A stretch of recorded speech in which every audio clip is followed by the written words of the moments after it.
मी श्वेता. माझ्या चुलत ताईचे लग्न 2 दिवसा अगोदर पार पडले होते, म्हणून माझ्या आईने तिच्यासोबत एका आठवड्यासाठी मला तिच्या सासरी पाठवले होते. तिच्या सासरवाडीत अजूनही पाहुण्यांची गर्दी होती. हळूहळू 2-3 दिवसात 1-2 पाहुणे मंडळी आपापल्या घरी निघायची तयारी करू लागले होते. माझ्या ताईचे सासरचे घर 2 BHK होते. तिच्या सासरी तिचा दीर, तिचा नवरा व तिचे सासू सासरे इतके लोक राहत होते. आता मला येऊन या ठिकाणी 3 दिवस झाले होते. संध्याकाळची वेळ होती. पाहुणे मंडळी सर्व गेल्यामुळे घर कसं खाली वाटत होतं.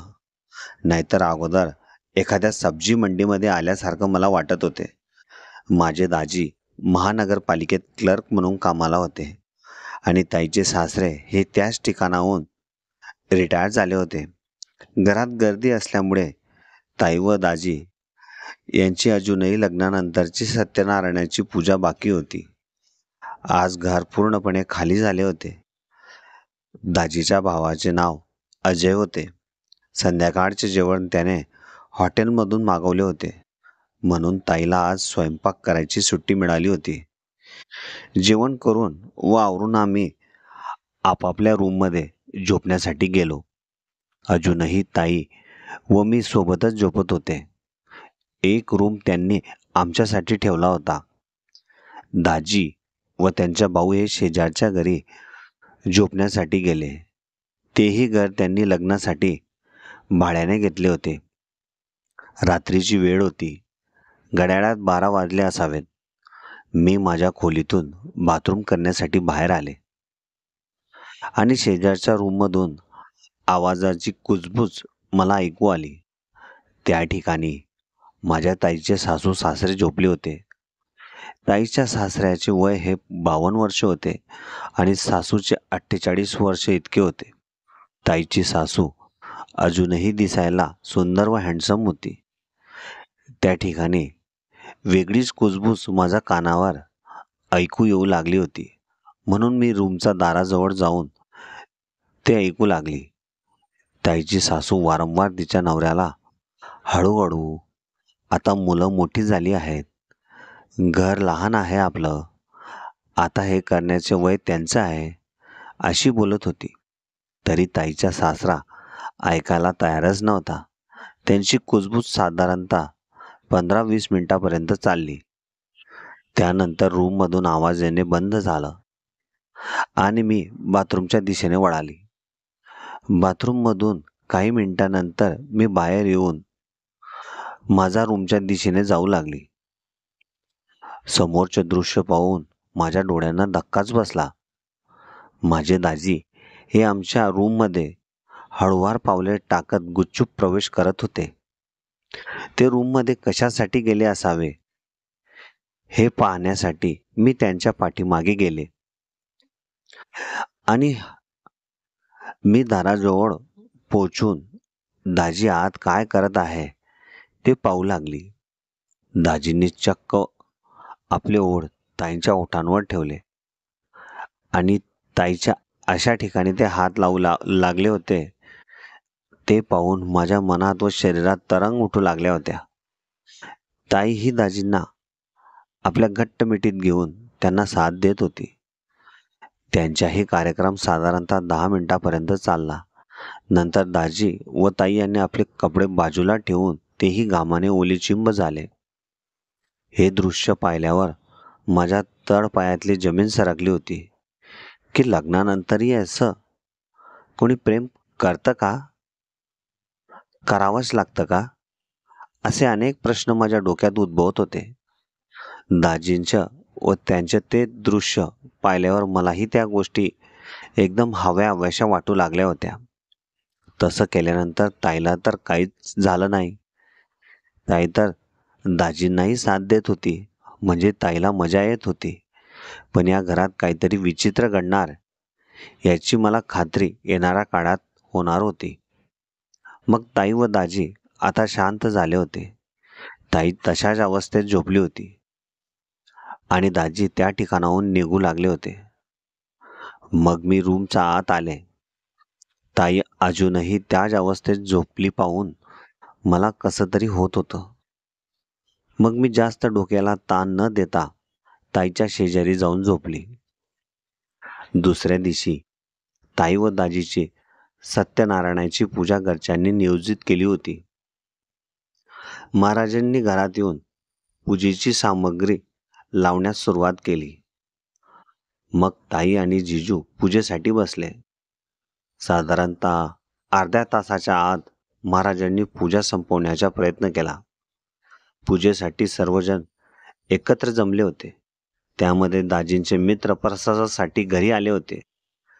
तेव्हा त्यांना पाणी देण्यासाठी मी ड्रॉइंग हॉलमध्ये ग्लास घेऊन गेली.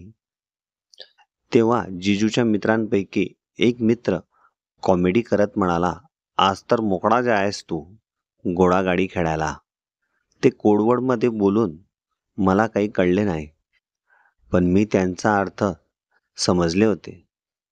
संध्याकाळी जेवण करून आम्ही परत घरातील मंडळी एकत्र जमलो आणि पिक्चर पाहू लागलो होतो. ताईचे सासू सासरे हे आपल्या रूममध्ये जाऊन झोपले होते. मी, ताई, जिजू व तिचा दीर आम्ही टीव्ही समोर बसून पिक्चरचा आनंद घेत होतो. सर्वात शेवटी मी बसले होते. तेव्हा जिजूंचा हात हा ताईचा पोटाकडे फिरू लागला होता. जिजू ही वारंवार ताईच्या पोटाला चिमटा काढत होते. मी मागून दोघांचे सर्व कृत्या पाहत होते. काही वेळानंतर दाजींचा हात हा ताईच्या त्या ठिकाणावर पडला. ताई आता हळूहळू जोरजोराने श्वास घेऊ लागली होती. ताईलाही काहीतरी करायची इच्छा होऊ लागली होती. रात्रही आता भरपूर झाली होती, म्हणून आम्ही टीव्ही बंद करून आपापल्या रूममध्ये झोपण्यासाठी गेलो. दाजी आज ड्रॉइंग रूममध्ये झोपले होते आणि शेजारच्या रूममध्ये ताईचा दीर एकटाच झोपला होता. सर्व सामान आवरण्यात मीही फार दमले होते. माझे डोळेही लवकर लागले होते, पण मध्यरात्रीच्या वेळेस माझ्या पायाला कोणाचा तरी स्पर्श अगदी जोराने झाला. माझे डोळे अचानक उघडले. रूममध्ये सर्वत्र अंधार होता. अस्पष्ट असं दिसत होतं सगळं. काही वेळानंतर माझ्या चेहऱ्यासमोरील पुरसटपणा कमी झाला आणि मला स्पष्ट दिसू लागलं होतं. दाजी परत ताईंच्या शेजारी झोपले होते आणि ताईची पाठ मला दिसत होती. दाजी ताईच्या शरीराच्या वेगवेगळ्या ठिकाणी हात फिरू लागले होते. तिलाही फार आनंद व मजा येत होती. घाई गडबडीत दाजींचाही हात माझ्या शरीराला स्पर्श करू लागला होता, म्हणून मी अजून ताईच्या दिशेकडे सरकले, कारण की त्या स्पर्शाचा स्वाद मलाही घ्यावासा वाटू लागला होता. कारण माझ्याने आता कंट्रोल होणे शक्य नव्हते.